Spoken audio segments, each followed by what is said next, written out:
అందరికీ నమస్కారం, welcome to our channel. Mumbai నటి కాదంబరి జత్వానికి సంబంధించి రాష్ట్రంలో ఇప్పటికే పోలీసుల దర్యాప్తు కూడా మొదలైంది. ఓ పక్క రాష్ట్ర ప్రజలు, రాష్ట్ర మహిళలంతా కూడా ఆవిడకి సంఘీభావం తెలుపుతూ ఉంటే, మరోపక్క సాక్షి ఛానల్ యాంకర్ ఈశ్వర్ గారు కొన్ని వ్యాఖ్యలు అయితే చేశారు ఆ మహిళకు సంబంధించి. అయితే ఆ వ్యాఖ్యలకు సంబంధించి పూర్తి వివరణ ఇవ్వడానికి మనతో ఉన్నారు సీనియర్ జర్నలిస్ట్ కనకదుర్గ గారు. మేడం నమస్కారం అండి. నమస్తే అండి. మేడం, మనం చూస్తూ ఉన్నాం అసలు కాదంబరి జత్వాని గారికి జరిగినటువంటి సంఘటన మరెవ్వరికి జరగకూడదని ఓ పక్క అందరూ కూడా ఎంతో బాధపడుతున్నారు, తెలుగు రాష్ట్ర ప్రజలందరూ కూడా.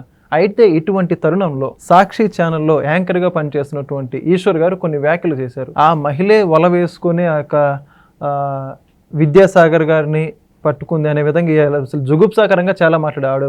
ఫోటోలు చూపిస్తా ఒక పక్క ఛానల్లో ఎంత అసభ్యంగా మాట్లాడారంటే అసభ్యంగా మాట్లాడారు. అసలు ఇది ఎంతవరకు కరెక్ట్? అసలు మీరైతే దీని గురించి ఏం చెబుతారు? ముందు ఈశ్వర్ మీద కేసు పెట్టాలండి. తర్వాత ప్యానెల్ సభ్యులు ఎవరైతే ఉన్నారో, ప్రసాద్ ఇంకెవరెవరు ఉన్నారు కదా, వాళ్ళందరి మీద కూడా కేసులు పెట్టాలి. ఎందుకంటే ఒక ఆడపిల్లని ఫోటో చూపించి చెప్పే హక్కు మీకు ఎవరైతే, అంటే నెగిటివ్గా, ఇప్పుడు అమ్మాయికి ఏదో ప్రాబ్లం వచ్చింది, ఒక సమస్య వచ్చింది, సమస్య మీద చర్చించండి, తప్పులేదు. కానీ ఆ సమస్య వెనకాల ఏదో మీరేదో చూసినట్టు, మీరు పక్కనే ఉన్నట్టు, లేదు ఆ అమ్మాయి చేత మీరే చేయించినట్టు, వలపు వల, హనీ ట్రాప్. మీకు తెలుసా హనీ ట్రాప్ అని? అసలు అమ్మాయి ఎక్కడ చేసింది అది? ఇప్పుడు ఈ విద్యాసాగర్ ఎవడు? వీడు వెళ్ళాడు ముంబైకి వెళ్ళాడా వీడు? ఓకే, వెళ్ళాడు, సరే, అమ్మాయి వలపు వల వేసింది అనుకుందాం, పడ్డాడు వాడు, అది వాడి ప్రాబ్లం. అది మీరెందుకు మాట్లాడుతున్నారు? నిజంగా వలపు వల వేసి ఉంటే ఆ పిల్ల నిన్న బయటకు వచ్చి ఇంత మాట్లాడక్కర్లేదుగా. ఇప్పుడు వలపు వల వేసిన అమ్మాయి వచ్చి ఛానల్స్లో మాట్లాడుతుందా, నేను నష్టపోయాను, ఎవరి వల్ల, ఎక్స్ వల్ల నేను నష్టపోయాను, ఈ కుక్కల విద్యాసాగర్ ఇచ్చిన కంప్లైంట్తో నన్ను తీసుకొచ్చారు అని అంది కదా. ఇప్పుడు అసలు ఆ ఫేక్, అది ఆ కుక్కల విద్యాసాగర్ ఇచ్చిన కంప్లైంట్ ఏదైతే ఉందో అది జగన్మోహన్ రెడ్డి ఇప్పించాడు. అది ఏదో వేరే రీజన్స్ తోటి, అతను పర్సనల్ రీజన్స్ తోటి ఇప్పించుకున్నాడు. ఇప్పించుకున్నాక వీళ్ళు ఆగమేఘాల మీద వెళ్ళిపోయి విమానాల్లో ఆ పిల్లని కిడ్నాప్ చేసి తీసుకొచ్చేసి 3 రోజులు ఆ పిల్లని బంధించి 45 రోజులు ఆ పిల్లని జైల్లో పెట్టి 18 రోజులు అదేదో గెస్ట్ హౌస్లో పెట్టి ఆ పిల్లని టార్చర్ పెట్టి, మరి ఇవి మాట్లాడు ఈశ్వర్, నువ్వేదో అక్కడ పరకాయ ప్రవేశం చేసేసి ఇలా కోపంగా మాట్లాడేసి అసలు ఏదో ఇతనే చూస్తున్నట్టు అక్కడ మొత్తం స్టోరీ అంతా అట్లా చూస్తూ చెప్పినట్టు మాట్లాడతాడు. మీరే చూసారా ఈశ్వర్ ఎలా మాట్లాడతాడు? ఎప్పుడైనా చూసారు? ప్రజలందరూ కూడా చూసారు. ఇంకోటి ఇక్కడ చెబుతుంది ఏంటంటే, ఆ మహిళకి నిజంగా అన్యాయం జరుగుంటే వాళ్ళు చెప్పిన విధంగా వీళ్ళు వెళ్ళి ముంబైలో కేసు పెట్టాలి కదా, అక్కడ కేసు పెట్టకుండా ఇక్కడ కేసు పెట్టేసి ఇక్కడ పిలిపించడం ఏంటంటున్నారండి? అదొకటే కాదండి, ఇక్కడ మీరు ముఖ్యంగా గమనించాల్సింది 2 రాష్ట్రాల ముఖ్యమంత్రులు, 2 రాష్ట్రాల పోలీస్ శాఖ ఇక్కడ ఇన్వాల్వ్ అయి ఉన్నాయి. ఇప్పుడు ఇక్కడ ఆంధ్ర నుంచి ఒక కేసు అమ్మాయి మీద ఫైల్ అయిందండి, ఆంధ్రాలో అనుకుందాం. ఆంధ్ర పోలీసులు వెళ్ళి ఫస్ట్ ఎవరిని కలవాలి? అక్కడ మహారాష్ట్ర పోలీస్ శాఖ కదా. అప్పుడు వాళ్ళు నిద్రపోతున్నారా? ముందు వాళ్ళ సమాచారం కూడా ఇవ్వాలి కదా. వెళ్తుంది కదా, ఇగో మేము పలానా పిల్లని తీసుకెళ్తున్నామంటే ఆ పోలీసులు అలర్ట్ అవ్వాలి కదా. ఇప్పుడు అమ్మాయి, మీకు సంగతి తెలుసా, అక్కడ కంప్లైంట్ చేసింది ఆ పిల్ల ఎవరి మీద, మీకు ఆ స్టోరీ తెలుసు కదా. కంప్లైంట్ చేశాక ఈ అమ్మాయిని వీళ్ళు తీసుకొచ్చేసాక 3 రోజులు ఆ పిల్లకి ఆ కేసు మీద హీరింగ్ ఏదో ఉంది. ఆ అమ్మాయి అడ్రస్కి వెళ్ళి అమ్మాయి లేదు అని చెప్పి ఆ కేసు క్లోజ్ చేసేసారు వాళ్ళు. అంటే నీకు ఇక్కడ పోలీస్ సమాచారం ఇచ్చాక నువ్వు అక్కడ కేసు క్లోజ్ చేసావంటే ఇరు రాష్ట్రాల పోలీసులకి విషయం తెలుసనేగా. మీరు ఫస్ట్ అది గమనించండి. ఇది ఎంత అన్యాయం ఒక ఆడపిల్లకి. ఇక్కడ వీళ్ళు కంప్లైంట్ ఇచ్చినప్పుడు అక్కడ పోలీసులు స్పందించి, మహారాష్ట్ర పోలీసులు ఏం చేయాలి, కేసు ఏంటి అని కనుక్కుని ఆ పిల్లని విచారిస్తాము, మేము తీసుకెళ్తామంటే మీరు మా దగ్గరే విచారించండి అని అడగాలిగా. వాళ్ళు ఎలా తీసుకొచ్చేస్తారు? కంప్లైంట్ ఇచ్చేస్తే తీసుకెళ్ళిపోతారా? ఆ పిల్లకి నోటీస్ ఇచ్చారా ఫస్ట్? అసలు ఇప్పుడు సాధారణంగా ఒక నోటీస్ ఇస్తారు. ఇప్పుడు చంద్రబాబు నాయుడు గారి విషయంలో కూడా ఏం చేశారు, ఏదో నోటీస్ చూపించారు, తీసుకెళ్ళిపోయారు, అది వేరే విషయం.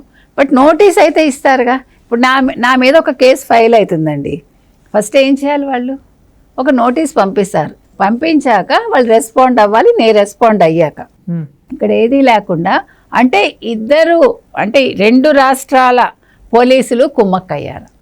అక్కడ కేసు క్లోజ్ చేయటానికి ఇక్కడ పోలీసుల చేత, విద్యాసాగర్ చేత ఒక తప్పుడు కేసు బనాయించి ఆ పిల్లని తీసుకొచ్చి టార్చర్ పెట్టి అక్కడ ఆ పిల్ల ఏదైతే ఎవరితోటైతే ఉందో అతనితో విడిపించడానికి ఇవన్నీ నాటకాల. అసలు ఈ విద్యాసాగర్ ఇన్వాల్వ్మెంట్ ఏంటి? ఫస్ట్ ఈ కుక్కల విద్యాసాగర్ ఎందుకు ఇచ్చాడు? జగన్మోహన్ రెడ్డి చెప్తే ఇచ్చాడా? జగన్మోహన్ రెడ్డి అక్కడ ముఖ్యమంత్రి లేకపోతే ఆ కన్సర్న్ పర్సన్ ఇద్దరు మాట్లాడుకున్నారా? ఇప్పుడు చాలా విషయాలు బయటకు రావాలి. ఇప్పుడు సాక్షిలో ఇవన్నీ మాట్లాడకుండా ఈశ్వర్ అన్న వ్యక్తి ప్యానలిస్టుల చేత మాట్లాడించి వీళ్ళు ఏదో చూసినట్టు హనీ ట్రాప్ ఇది. హనీ ట్రాప్ అని నీకు తెలుసా? ఒక ఆడపిల్లని అంత క్రూరంగా తీసుకొచ్చినప్పుడు మరి మీరందరూ నోర్లు ఎందుకు మూసుకున్నారు? సరే, ఆ పిల్ల హనీ ట్రాప్ చేస్తే మీరు తీసుకొచ్చి ఇక్కడ చిత్రహింసలు పెడతారా? ఆ పిల్లని నూడుగా మీరందరూ ఫోటోలు వీడియోలు చూపిస్తారా మీరు? మీ వాడెవడా కుక్కల విద్యాసాగర్ అన్నవాడు చేసిన పని ఏంటి? వాడు 45 రోజులు లేకపోతే 18 రోజులు. మరి అతని ఫోటోలు కూడా చూపించాలి కదా అని చెప్పేసి నెటిజన్లు అంటున్నారు. మరి ఏదైతే ఆ మహిళ ఫోటోలు చూపించారో వీళ్ళ ఛానల్లో అతని ఫోటోలు కూడా చూపి అసలు ఎప్పుడు కూడా మీకు ఒకటి ఉంది కదా, సాధారణంగా అమ్మాయిల ఫోటోలు చూపించకూడదు అన్లెస్ ఆ అమ్మాయికి ఇష్టమైతే తప్ప. ఇప్పుడు 2 ఛానల్స్ లో అమ్మాయి వచ్చిందండి, 2 ఛానల్స్ లో అమ్మాయి నిన్న మొన్న వచ్చారు. ఆవిడ ఇప్పుడు విజయవాడ తీసుకొచ్చారు ఆవిడని, హైదరాబాద్ తీసుకొచ్చి ఆంధ్ర పోలీసులు ఇప్పుడు విజయవాడ తీసుకెళ్ళి విచారిస్తున్నారు. ఆ పిల్ల ఇష్టం లేకుండా ఛానల్స్ వాళ్ళు మాట్లాడలేదు. ఆ పిల్ల నా దగ్గర ఎవిడెన్స్లు ఉన్నాయి అని చెప్పాకే వాళ్ళందరూ కూడా మాట్లాడారు. ఇంకా ఆవిడే లైవ్ లోకి వచ్చి ఆవిడే మాట్లాడారు. తర్వాత ఆవిడ లైవ్ లోకి వచ్చారు, ఎక్స్ప్లెయిన్ చేశారు. మొన్న అయితే ఆవిడ ఏడుస్తూనే ఉన్నారు. నిన్న కొంచెం ఆవిడ కన్సోల్ అయ్యి కొద్దిగా మాట్లాడగలిగారు ఆవిడ, because she was in the airport నేను ఏబిఎన్లో వచ్చినప్పుడు. అప్పుడు ఆవిడ మళ్ళీ కొంచెం గ్యాప్ తీసుకుని మళ్ళీ ఆవిడ వచ్చారు. మనం చెప్తున్నది ఏంటంటే ఈశ్వర్ మాట్లాడే ముందు అందరి ఫోటోలు చూపించాలి. 1, 2 ఈ ఛానల్ ఎవరిదండి? భారతీరెడ్డి అనే ఒక మహిళది. భారతీరెడ్డి జగన్మోహన్ రెడ్డి భార్య.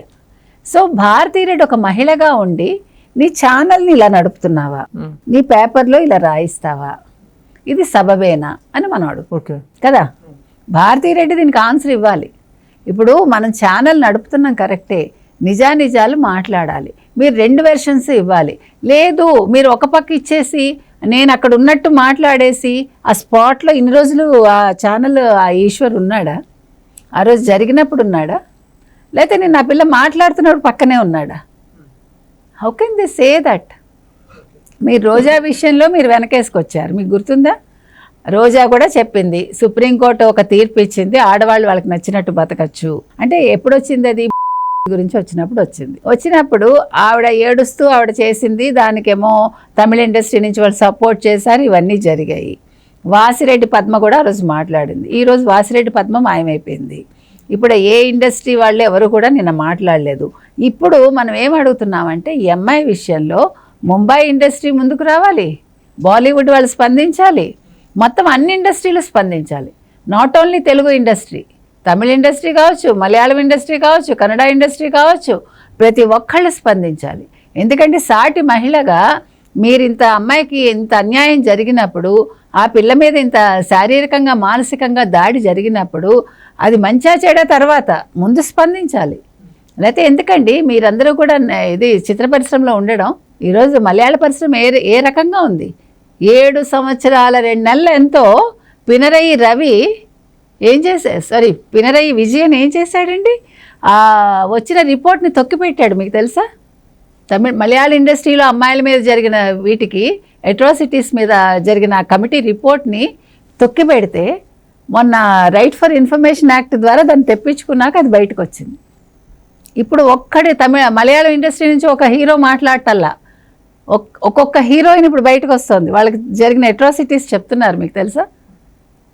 కాబట్టి ఇండస్ట్రీ ఎలా ఉంది చెప్తున్నాం మనం. ఇవాళ అమ్మాయి విషయంలో అందరూ సంఘటితం కావాలి, స్పందించాలి. ప్లస్ ఈశ్వర్ అన్నవాడు రేపు మళ్ళా ఇవాళ రాత్రి లేకపోతే సారీ చెప్పాలి. ఆ వీడియో చేసినందుకు ఆ వీడియోని తొలగించి సారీ చెప్తే ఆ వీడియోని తొలగించాలి. ప్లస్ వార్త అంటే ఏ వార్త రాశారో సాక్షి పేపర్లో దానికి కూడా వాళ్ళు రిజాయిండర్ ఇవ్వాలి. ఇది మనం అడుగుతున్నాం. ఇదే ఈశ్వర్ మేడం, మరి గతంలో వైఎస్ఆర్సీపీకి చెందినటువంటి ఎవరైతే విజయసాయి రెడ్డి గారి గురించి వార్తలు వచ్చినప్పుడు, శాంతి గారి మహిళ గురించి కావచ్చు, నిన్నటికి నిన్న ఏదైతే ఎమ్మెల్సీ అనంతబాబు విషయం వచ్చినప్పుడు కావచ్చు, దువ్వాడ శ్రీనివాసరావు గారి విషయం వచ్చినప్పుడు కావచ్చు, వీటన్నిటప్పుడు ఎప్పుడు కూడా డిబేట్ పెట్టలేదు మీరు గమనించుకుంటే. మరి ఈ మహిళ విషయంలో అంతగా డిబేట్ ఎందుకు పెడుతున్నారు అని చెప్పేసి వార్తలు కూడా వస్తున్నాయి. అంటే వాళ్ళు ఇన్వాల్వ్ అయ్యారు కాబట్టి మీకు అర్థం కావట్లేదా? ఇప్పుడు ఈ కేసులో వాళ్ళ తప్పు ఉంది కాబట్టి, వైఎస్ఆర్సీపీ ఇరుక్కుంది కాబట్టి, వైఎస్ఆర్సీపీ కొమ్ము కాసిన ఐపీఎస్ ఇరుక్కున్నారు కాబట్టి వాళ్ళు మాట్లాడారు. అందులో వాళ్ళే ఇన్వాల్వ్ అయ్యి ఉన్నారు కాబట్టి నోరు మూసుకున్నారు. మీకు అర్థమైందా? అది సంగతి. ఖచ్చితంగా దీనికి సంబంధించి కూటమి ప్రభుత్వం కూడా ఖచ్చితంగా ఈశ్వర్ గారి మీద కూడా చర్యలు తీసుకోవాలి, ఖచ్చితంగా సాధ్యమైనంత త్వరగా. అదేవిధంగా మహిళకు కూడా వీలైనంత త్వరగా న్యాయం చేయాలని కోరుకుందాం. ధన్యవాదాలు.